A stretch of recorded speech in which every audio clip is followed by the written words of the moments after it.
The second violent run in for Sri Lanka in Pakistan and lessons for India.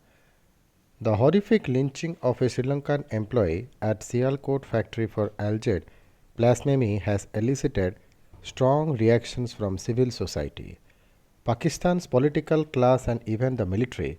But will this be the last time such an incident take place? Priyantha Dewana Kumara from Gampaha district near Colombo, an engineer and father of two, was on Friday beaten to death and his body burnt by a mob of hundreds, some of the workers at his factory, who accused him of committing blasphemy.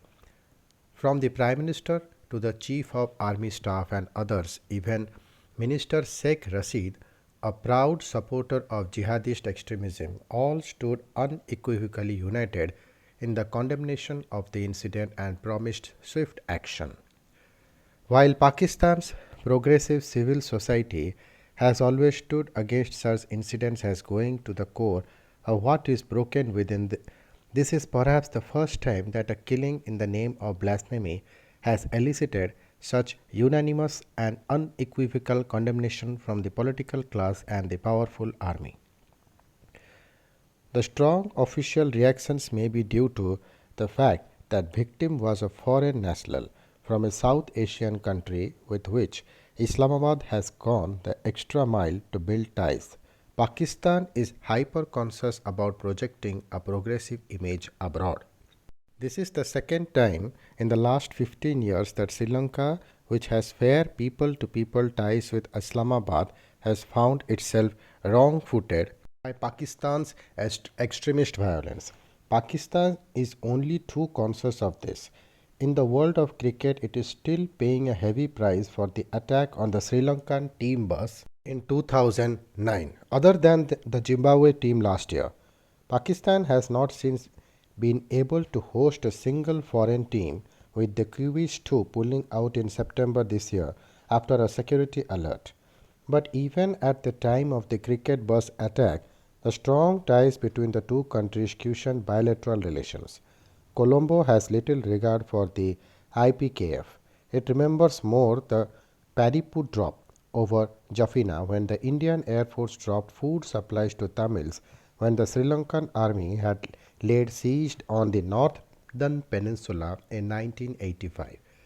But it has never forgotten that Pakistan provided weapons and munitions and trained Lankan Air Force pilots for Sri Lanka's war against the LTT. Sri Lanka has subdued in its reaction to the killing of Priyantha Kumara. It took a full day for President Gotabaya Rajapaksa to break his silence and tweet that he was deeply concerned by the incident in Sialkot, Pakistan. Sri Lanka trusts that PM Imran Khan PTI and the government of Pakistan will ensure justice is served and ensure the safety of the remaining Sri Lankan workers in Pakistan. Before that, Sri Lankan Foreign Minister asked Pakistani authorities to take the required action to investigate and ensure Ministry asked Pakistan authorities to take the required action to investigate and ensure justice. Earlier, Foreign Ministry spokesperson Sugewara Uranthana said the Sri Lankan High Commission in Islamabad was in the process of verifying details of the incident from Pakistani authorities. Pakistan has promised swift action against the perpetrators. Some 100 people said to be part of the mob and two of the main instigators have been arrested, the Pakistani media have reported. However, Pakistan's regressive and draconian anti-blasphemy law is loaded against the person against whom the allegation is made. In well-known cases that attract international attention and are thought to be spoiling the country's already fragile image abroad, the system steps in to protect the alleged blasphemer, sometimes with prodding from Western powers, and if there has been violence, to hand out punishment to the perpetrators.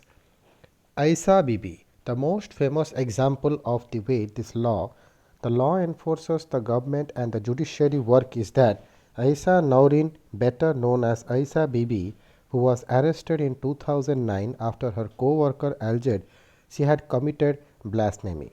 She was sentenced to death by lower court. The punishment was confirmed by the Lahore High Court. It was only under tremendous international pressure at a time that Pakistan was negotiating an IMF bailout that the Supreme Court took her review petition and ruled there was not enough evidence against her. Protests broke out at the acquittal. Roads were blocked by extremist groups such as Tehrik-e-Labbaik.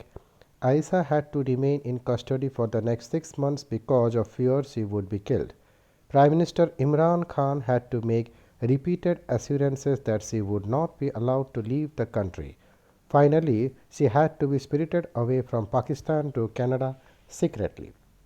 Unlike Aisa, in many cases, alleged blasphemers may not live to see jail or a courtroom and the killers go scot free. In the rare cases where punishment to the perpetrators is handed out, they are celebrated as Ghazi, religious warriors by the military backed politically vocal and visible sections of Pakistan's religious conservative Muslims. Muqtaj Qaidari is the police bodyguard who was hanged for the 2011 killing Salman Taseer, the governor of the Punjab province who was accused of blasphemy for speaking up in support of Asia Bibi, is held up as martyr. The silent majority of Sunni Muslims may not support such glorification even if they are staunch believers, but they are silent. Qadri's execution led to the founding of Tehrik-e-Labbaik, which regularly holds the government to ransom by bringing out its supporters on the streets. During one such protest in 2017, the ISI broke the deal between the group and the government of the day, making the government pledge that it would not dilute anti-blasphemy laws. The government had to recently lift a ban on the group. Mashal Khan case. In March 2017, Pakistan was convulsed, just as it now, by the killing of a 23-year-old journalism student in a college in Mardan, in Khyber Pakhtunkhwa province. Mashal Khan and two of his friends had been accused by fellow students of posting blasphemous content online. They were attacked on campus by students and Mashal Khan was lynched. His friends escaped with injuries. Nawaz Sharif, the Prime Minister of the country, condemned the incident as saddening and senseless and asked the entire country to stand together to promote tolerance in society. But a month earlier, he called it an unpardonable offense. It was the outpouring of public solidarity for him in the huge turnout for his funeral and the strong reaction in his village to the killing that put pressure on the police to round up the killers. In all, 61 people were arrested, one was sentenced to death, and 7 others to life imprisonment by an anti-terrorism court. Junaid Hafiz. In 2014, Rashid Rehman, a well-known human rights lawyer defending an accused in blasphemy case, was shot dead. His killers have never been brought to justice. Rehman's client, Junaid Hafiz, a university teacher who was arrested in 2013, was sentenced to death in 2019 by the lower court, where a blasphemy case rarely ends in acquittal. In the trials court, judges fear of their lives if they let an accused go. Mostly judges delay the cases till the transfer. Law enforcers, witness, jailers all worry for their safety in blasphemy cases. Just in September, a 50-year-old Muslim woman was sentenced to death for an alleged blasphemous act in 2013. The woman, who was a school principal, was accused of a local imam for describing herself as a prophetess. In January, 3 men were convicted of blasphemy for sharing alleged blasphemous content on social media, the first case of conviction for online blasphemy in Pakistan. With the president set, the next month a woman was accused of forwarding alleged blasphemous material on WhatsApp.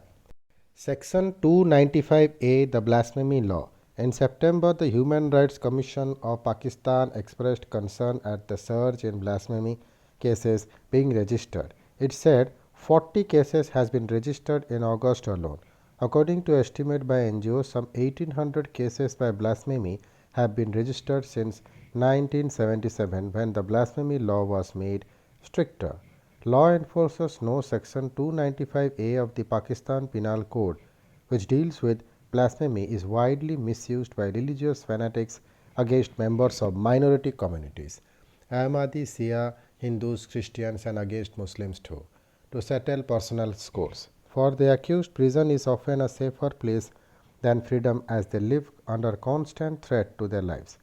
Just this week, 2 days before the Sri Lankan killing, a mob burnt down a police station in Charsada in Khyber Pakhtunkhwa, where a man who had allegedly torn up a Quran was being held. The police had refused to hand over the man to the mob, which was baying for his blood outside. Growing in size as the day progressed, the police had to flee the station along with the man just before the station went up in flames. Pakistan inherited 295A from the colonial era 1927 anti-hate speech section in the Indian Penal Code following the Rangila Rasool episode. In the Zia era, the section was further expanded to cover more offences under blasphemy, and the death sentence introduced as one of the penalties. India has kept the original section. Some believe that the death sentence encourages people to take the law into their own hands for instant justice. No Pakistani politician wants to take the risk of trying to repeal the blasphemy laws, though most recognize that it is not in keeping with the image of modernity that the nation wants to project. Even the military rulers Parvez Musharraf backed off, though he gave it a serious consideration. Now as then it considered politically unwise and personally hazardous. Years of pandering to extremists has literally disabled the Pakistani state on this issue. Cautionary tale for India. Pakistan's experience on its blasphemy law is a cautionary tale for those who want to bring similar laws in India. Despite all advice, Punjab enacted a blasphemy law in 2018 to appease religious sentiment after several cases of sacrilege of the Guru Granth Sahib.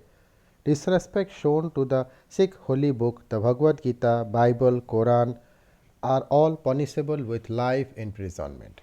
An earlier legislation brought in by the Akali Dal did not get presidential assent as it was specific to the Guru Granth Sahib, and it was returned with the comment that all religions are to be treated equally. The All India Muslim Personal Law Board's recent demand for anti-blasphemy law has received a strong push back from within the Muslim community, with prominent voices warning against the dangers of such a law. In a statement signed by more than 400 people, a majority of them Muslims, the Indian Muslims are secular democracy said there was no need for such a law as Muslims had every right to invoke Section 295A in the Indian Penal Code to deal with any complaints. The statement pointed to the notorious blasphemy law in neighboring Pakistan, which is frequently used to hound individuals from religious minorities and even fellow Muslims with sectarian and personal motives. Thank you.